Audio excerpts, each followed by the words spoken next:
அதுதான் வந்து ஒரு கோபிகை ஒரு கிருஷ்ணன், ஒரு கோபிகை ஒரு கிருஷ்ணன் இல்லாம ஒரே கிருஷ்ணன் 1000 கோபிகள் வரா, கழுத்தை கட்டிக்கிறா, பூகச்சரிவிதம் வாயில இருக்க தாம்பூலத்தை கொடுக்குறா, அப்படியே பிராண மார்க்கம் மூச்சு விட முடியாத அளவு கட்டிக்கிறா, கையை கொத்துக்கிறா, சும்மனம் பண்றா, உல்லாசம் பண்றா, ஆட்டமான ஆட்டம் ஆடின்னு இருக்காங்க. அப்படியே சப்தமா ஆடிட்டு அப்படியே குறைய போறது. அப்போ அவளுக்கு ஒரு எண்ணம் வந்துதான், பாத்தியா ரமாவல்லவன் என் கூட ஆடுறானே, அதுக்குதான் அகம் நிஜ பாவம் சட்டு விட்டுட்டு போயிட்டான்.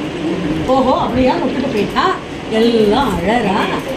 அடுத்து அவர்கள் செய்த கிருஷ்ணலீலாம் சொல்லி அழற்சி அங்கு மீண்டும் கிருஷ்ணன் தோன்ற ஒரு கோபிகை ஒரு கிருஷ்ணனாக ஆயிரக்கணக்கான கோபிகள் ஆயிரக்கணக்கான கிருஷ்ணனாக அழகாக டான்ஸ் பண்ணிட்டு இருக்காங்க. அதெல்லாம் ராசக்கிரடையும் என்னுடைய பலசுத்திய பக்தி மேலோங்குங்கிறது. அப்படிப்பட்ட பக்தி எல்லோருக்கும் வரணும்னு மனசார பிரார்த்தனை. ராதே கிருஷ்ணன்.